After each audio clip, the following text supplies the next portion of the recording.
Hello student, कैसे हो आप लोग। स्टूडेंट, आज की इस वीडियो में जितने भी स्टूडेंट 1 मार्च 2023 अर्थशास्त्र यानी इकोनॉमिक्स का पेपर देने वाले हैं, तो हम उन सभी स्टूडेंट के लिए एक वायरल मॉडल पेपर लेकर आए जो कि ऑफिशियल है। यूपी बोर्ड के द्वारा ये मॉडल पेपर है। आप देख सकते हैं 21 और 22 इसमें लगा हुआ है। तो आज की इस वीडियो में इस पूरा मॉडल पेपर को सोल्यूशन के साथ में हम बताने वाले हैं। चलिए शुरू करते हैं और इसी अर्थशास्त्र के मॉडल पेपर को हल करते हैं। तो वीडियो को आप लास्ट तक जरूर देखिएगा। जितने भी स्टूडेंट 1 मार्च को पेपर देने वाले हैं, इस मॉडल पेपर को आप लोग तैयार कर लीजिए। तो देखिए, पूर्णांक सभी को पता होता है स्टूडेंट कितने नंबर का होता है, 100 नंबर का, जो अर्थशास्त्र यानी इकोनॉमिक्स का होता है। उसके बाद में जो समय होता है 3 घंटा 15 मिनट होता है, सभी को पता होता है। पेपर हाई स्कूल में भी दिया होगा और इंटरमीडिएट में। उसके बाद में देखिए क्या इसमें पूछा गया है। ये देखिए, ये आप देख सकते हैं। इस मॉडल पेपर को हम आपको हल करना बताएंगे। तो इसमें क्या दिया हुआ है कि नेट प्रारंभ में 15 मिनट परीक्षार्थियों को प्रश्न पत्र को पढ़ने के लिए क्या होता है, निर्धारित होता है। जो प्रारंभ में 15 मिनट है, परीक्षार्थियों को जो ये प्रश्न पत्र है पढ़ने के लिए निर्धारित है। उसके बाद में क्या दिया हुआ है, सभी प्रश्न अनिवार्य है, यानी जो ये सभी प्रश्न है ये अनिवार्य है। और प्रश्न संख्या ये बताया गया है कि प्रश्न संख्या 1 से 10 तक बहुविकल्पीय प्रश्न है, जिनका केवल सही उत्तर एक ही देना है। तो आप इस मॉडल पेपर के जो है आपका निर्देश, इसको पढ़ लीजिएगा। देख सकते हैं किस प्रकार से सारा मॉडल पेपर में है। उसके बाद में ये देख सकता है, इसमें आप बताया गया कि प्रश्न संख्या 9 से 24 तक लघु उत्तरीय प्रश्न है, जिनका उत्तर लगभग आपको 150 शब्दों में पूछा गया है। तो आप इस जो निर्देश दिया हुआ है इसको आप प्लीज पढ़ लीजिएगा, क्योंकि इससे आपको काफ़ी ज़्यादा हेल्प होगा। बोर्ड एग्जाम में भी जब भी आप पेपर दीजिएगा, पूरा निर्देश को पढ़ लीजिएगा कि कितने शब्दों में आंसर देना है, कितने में देना है, क्योंकि ज़्यादा देंगे उससे आपका टाइम वेस्ट होगा। जितना पूछा गया है उतना ही दीजिए, फालतू मत दीजिए। उससे आपका टाइम का बचत होगा और आप काफ़ी अच्छा परफॉर्म करेंगे बोर्ड एग्जाम में। तो देखिए, जो पहला प्रश्न है आपके स्क्रीन पर देख सकते हैं, अर्थशास्त्र में क्या है, व्यष्टि अर्थशास्त्र के अंतर्गत निम्न में से किसका अध्ययन किया जाता है। ये आपके स्क्रीन पर देख सकते हैं 4 विकल्प है और ये 10 क्वेश्चन पूछे जाते हैं। जो आपका ऑब्जेक्टिव यानी बहुविकल्पीय प्रश्न होता है, ये 10 क्वेश्चन पूछे जाते हैं, प्रत्येक क्वेश्चन एक एक नंबर का होता है। तो यहाँ पर जो पहला प्रश्न क्या पूछा गया कि व्यष्टि अर्थशास्त्र के अंतर्गत निम्न में से किसका अध्ययन किया जाता है। तो सभी को पता होगा, इसको हमने काफ़ी बार बताया है। तो देखिए, जो इनमें से आपका सही विकल्प क्या हो जाएगा, इनमें से आपका सही विकल्प हो जाएगा स्टूडेंट व्यक्तिगत इकाई हो जाएगा, जो कि व्यष्टि अर्थशास्त्र के अंतर्गत निम्न में से किसका अध्ययन किया जाता है, व्यक्तिगत इकाई की। ये आपको याद रखना है। अगला देखते हैं हमारा क्या है, दूसरा प्रश्न देखिए, सीमांत उपयोगिता के शून्य होने पर कुल उपयोगिता कितनी होती है। इसको भी हमने काफ़ी बार अपनी वीडियोज में बताया। यदि आप हमारी पुराने स्टूडेंट होंगे तो आपको पता होगा।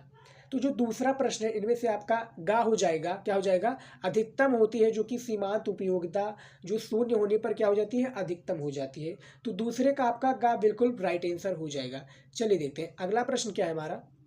ये देखिए, तीसरा प्रश्न क्या दिया हुआ स्क्रीन पर, उत्पादन बंद कर देने पर स्थिर लागत क्या होती है। जो उत्पादन है बंद कर देने पर ऑप्शन जो है आपके स्क्रीन पर क्या हो जाता है। जो उत्पादन, यदि कोई उत्पादन कर रहा है और उसको बंद कर दे तो क्या होगा, उसका रिएक्शन क्या होगा, ये बताया गया है।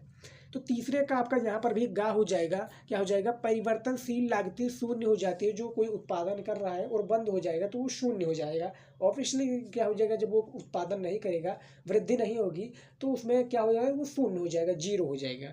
तो तीसरे का आपका गा विकल्प हो जाएगा राइट आंसर। चौथा प्रश्न देखिए क्या है, सीमांत आगम में परिवर्तन की दर है। सीमांत आगमन है में जो परिवर्तन की दर है क्या है, कुल आगम है, कुल लागत है, औसत आगत है या औसत लागम है। तो 4 प्रश्न है, इनमें से आपका ए हो जाएगा, कुल आगम बिल्कुल राइट आंसर हो जाएगा। चौथे का आपका का विकल्प राइट आंसर हो जाएगा, सही विकल्प आपका हो जाएगा। पांचवा देखिए क्या है, सारा प्रश्न हम कराएंगे और इंपॉर्टेंट जो होंगे फॉर एग्जाम्स के लिए आपकी। तो देखिए, दीर्घकाल में सामान्य मूल बराबर होता है, क्या होता है, जो सामान्य मूल बराबर होता है, दीर्घकाल की बात हो रही है यहाँ पर।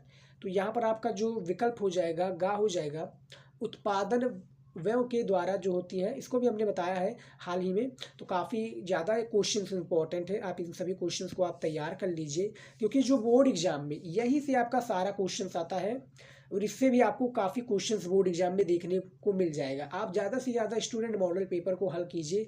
आपकी किताब में भी 3 मॉडल पेपर दिए होते हैं, यानी आपका एक प्री बोर्ड का, एक क्या है अर्धवार्षिक बोर्ड का, और एक क्या होता है वार्षिक बोर्ड का। तो यदि आप उन तीनों मॉडल पेपर को हल कर देते हैं तो उससे भी आपको क्या होता है स्टूडेंट 30 से 40 नंबर इजीली आपको प्राप्त हो जाता है, और इस मॉडल पेपर से भी 30 से 40 नंबर, तो आपका 60 से 70 नंबर तो ऐसे ही पक्का हो जाता है। 20 नंबर आप अपने ही हिसाब से कर लेंगे तो टोटली 100 में से 95 तो आपका बिल्कुल पक्का ही है, लेकिन जब इस स्ट्रैटेजी से करेंगे तब आपका।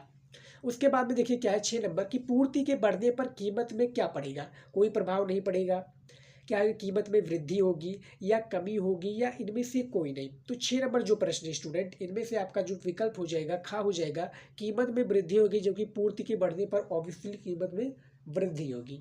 तो यहाँ पर 6 का आपका खा विकल्प राइट आंसर हो जाएगा। उसके बाद में देखिए 7वां क्वेश्चन क्या है, बहुत ही ज़्यादा इंपॉर्टेंट है।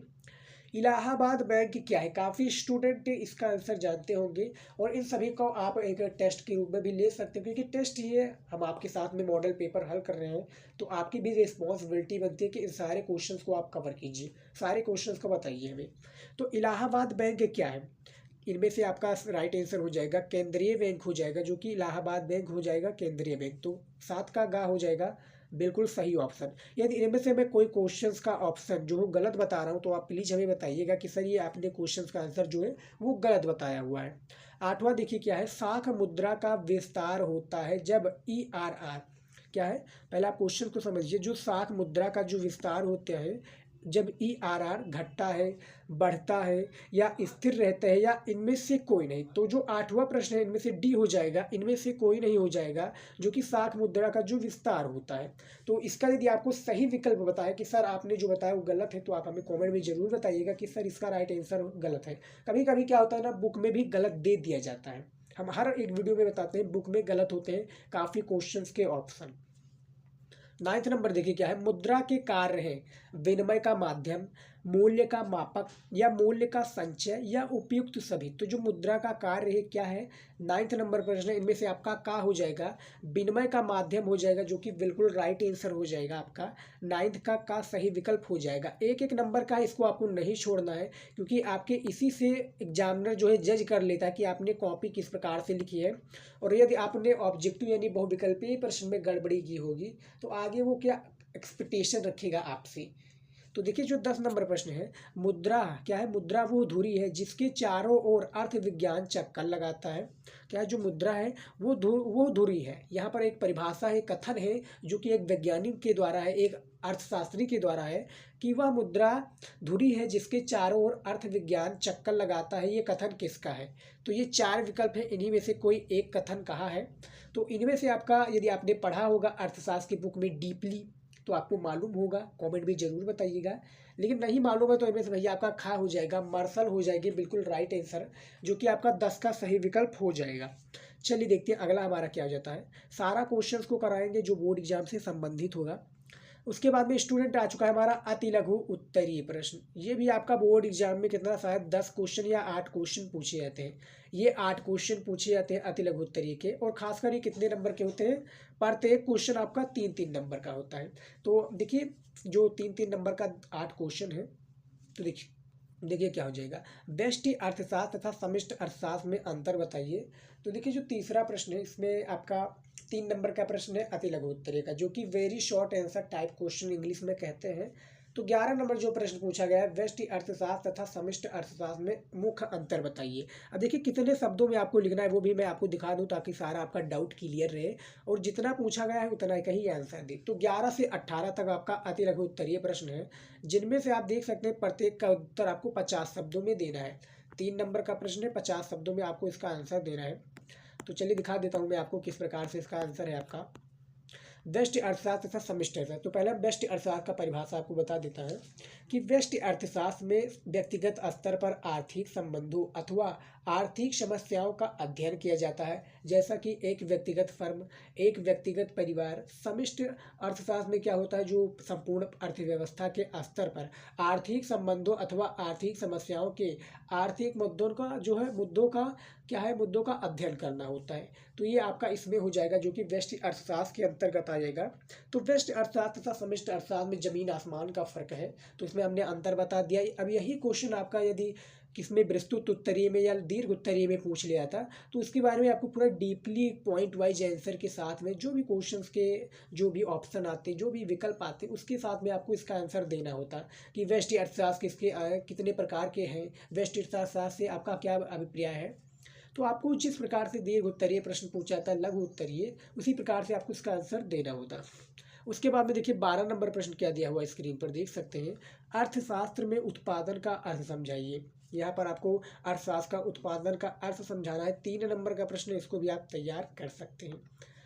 13 नंबर प्रश्न देखिए, उत्पादन फलन की परिभाषा दीजिए। जो उत्पादन फलन है, जो ये सारा जो क्वेश्चन है आपका, जो इस मॉडल पेपर का, आपको बुक में सारे क्वेश्चंस मिल जाएंगे। यदि आप ढूंढेंगे तो सारा क्वेश्चन आपके बुक से ही है, कोई बाहरी नहीं है।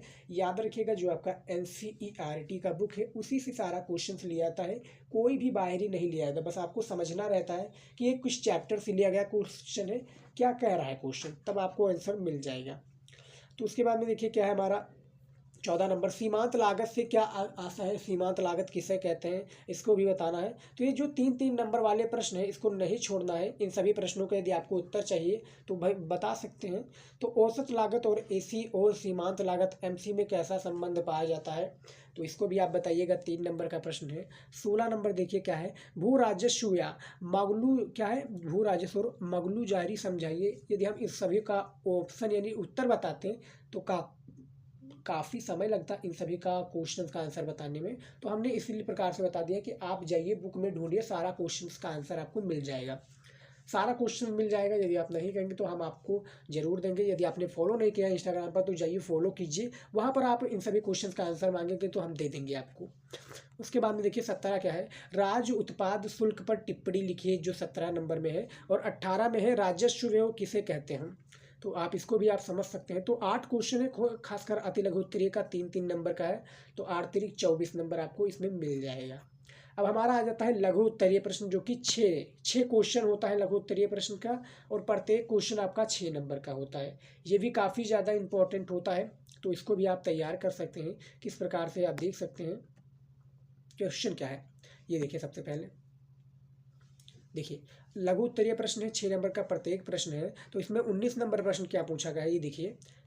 मांग को प्रभावित करने वाले कौन कौन से तत्व हैं। जो मांग है इसको जो प्रभावित करने वाले हैं तत्व का आपका नाम बताना है।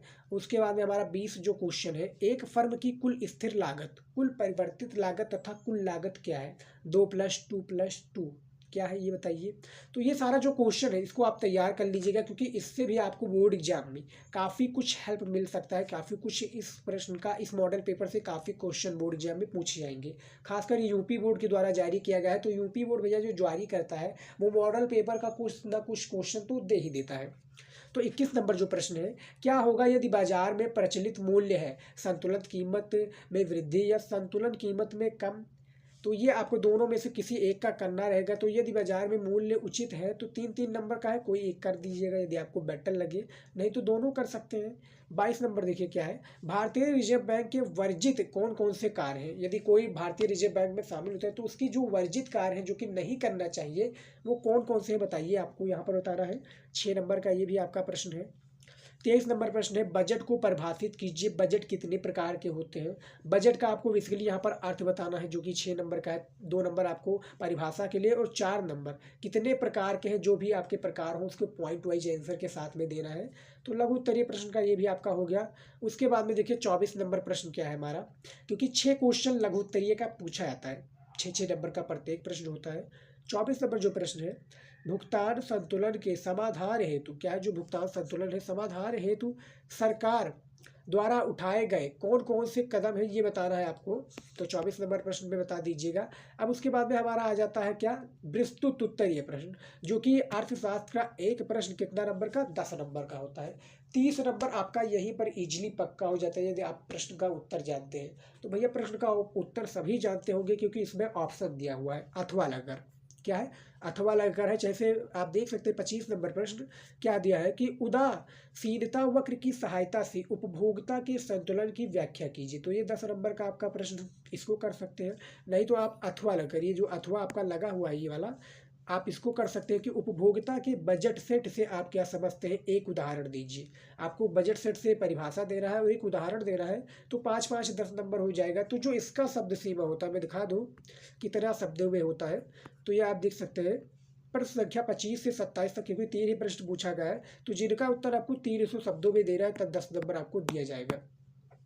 तो तैयार कर लीजिएगा। तो अथवा लगा स्टूडेंट, तो इससे आपको काफ़ी हेल्प मिलेगा। जो क्वेश्चन नहीं आता है इसको छोड़कर आप दूसरा कर सकते हैं, तो 30 नंबर इसमें मिल जाएगा, आप देख सकते हैं। तो इन सारे क्वेश्चंस को आप तैयार कर लीजिएगा। और मॉडल पेपर का जो जितना भी ये क्वेश्चन है, आप वीडियो को रोक कर भी सारे क्वेश्चन को लिख सकते हैं, तैयार कर सकते हैं, क्योंकि भैया मॉडल पेपर से काफ़ी क्वेश्चन देखने को मिल जाएगा। तो आप इन सभी क्वेश्चन को तैयार कर लीजिएगा। आई होप कि आज का ये वीडियो आपको पसंद आया।